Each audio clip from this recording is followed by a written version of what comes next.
SNP spokesperson, Ronnie Cowan. Thank you very much. And Ms Rees, I have to say, I'm pleased that people have come here today to talk on behalf of the gambling industry. Too often we talk in a silo and we don't really hear what other people have got to say. I'm glad they've come here and they've spoken out and expressed themselves so eloquently and read their Bet365 briefing so beautifully. Because it's absolutely true. I sat here and watched you read it. It's sitting there beside you. That's not fair. Let's just pick off a few things. Yeah, sure, very quickly. I'm very grateful to John for giving way. He refers to a briefing that I was reading, Ms Rees. Indeed, I was reading a briefing that was presented to the Minister when he came on his visit to explain what the industry was doing, which is forming part of the gambling review. I don't see why it's bad to be able to get briefing from companies sharing what they're doing at the end of the day. Really ludicrous from the Honourable Gentleman. As I said, a briefing from Bet365, which is exactly what it was. For the Minister. A couple of things. Yeah, talk about who it was written for. It's a briefing from Bet365. For anyone else, okay. So, we'll cover that in a minute. We're wasting time.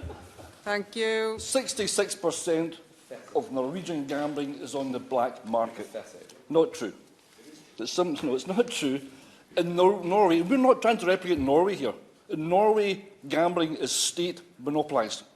And because of that, they use the internet a lot to gamble. In fact, the figure is 66%. They're using online gambling. It is not black market gambling as we understand it to be. The whistle-to-whistle ban works. Please.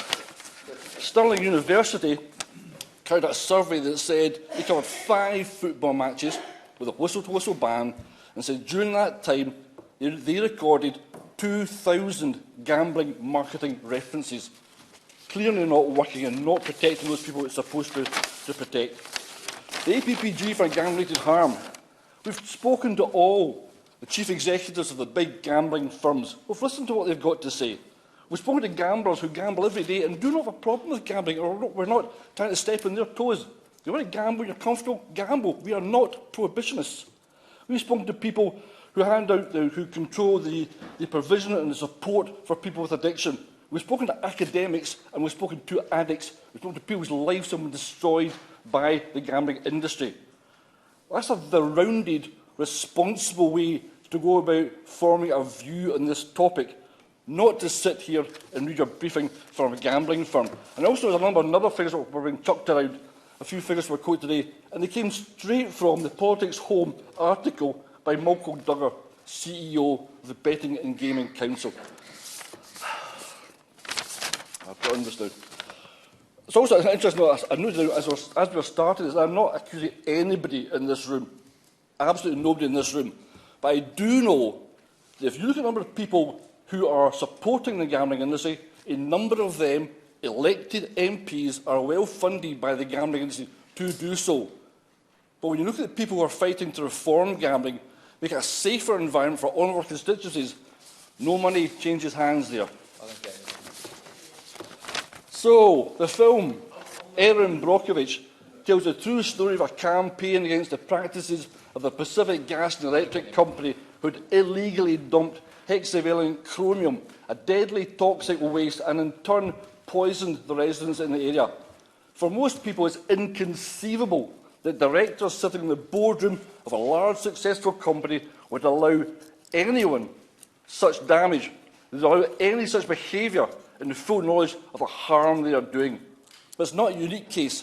Large corporations have a history of putting profit over people, whether it's the tobacco giants, which has a long history of denying the health risks of smoking, or the logging companies ruthlessly exploiting Amazon forests for personal gain.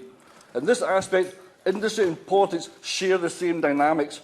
The power to make decisions that affect the lives of many are often made by a few people that sit at the heart of the process. Just like Prime Ministers and senior Cabinet members, Chief Executives and Company Directors make choices that can have a huge impact on people's lives for good and for bad. When they act in their own self-interest, they can heap misery on many others. The damage they cause may not be apparent to them and if they confine themselves to their ivory towers, but there were plenty of people witnessing the harm and prepared to testify if listened to. Throughout history, there has been a catalogue of people that have been willing to turn a blind eye to injustices in return for the opportunity to feather their own nests. When CEOs are driven solely by the pursuit of massive personal wealth and the privilege that brings, then the plight of others can easily be ignored or underestimated. Today's equivalent of the tobacco industry must be the gambling firms. They take in vast amounts of money, generate massive profits, and pay their elite employees huge salaries, while ruthlessly pursuing punters and squeezing every penny out of them. The health and welfare of their customers is not a priority. Games are designed to be addictive. The exponential rate of growth of online casinos has removed the human touch, and punters have been reduced to being part of the machine. Gambling online can be 24/7. Cooling off periods no longer exist. Chasing losses is unchallenged. Often people that have self-excluded are approached and tempted back to gambling. Free bets and VIP rooms are lures to hook often vulnerable people and then draw them back into the fold. To feed their addiction, people have turned to crime, families have been left broken, and people have committed suicide. In an attempt to divert criticism, the PR departments of the gambling industry are quick to point out the charitable organisations which are supported by them. The fact is that if those running the gambling industry paid themselves less, paid their employees more, that money would be spent in local communities and the benefit would be felt there. Less charity, more a fair distribution of wealth. We're all running up against the clock here, I'm afraid. The gambling industry also fund research into addiction and support for those suffering. And they pick up the tab for the Gambling Commission, which regulates the industry. But it's not right that those causing the harm have the financial control over the research, education, treatment and regulation. The link between the industry money and those services must be broken, and the funding in the form of a smart statutory levy must be channelled through the NHS. Today in the UK, the gambling industry employs over 45,000 people and directly contributes over £4 billion to the exchequer. These are impressive numbers, but money spent on gambling does not yield as much tax revenue as the same amount of money spent in the retail or food sector. And we cannot turn a blind eye to the fact that some of these jobs and much of the profit is as a result of gambling-related harm. I am not a prohibitionist, but I recognise that the gambling industry has to change. It must take responsibility for its products and its punters. It must recognise the damage of addiction and play its part in reducing that. The industry has run amok since 2005, but now, in the digital age, it's time to grow up and act responsibly. Opposition spokesperson Jeff Smith.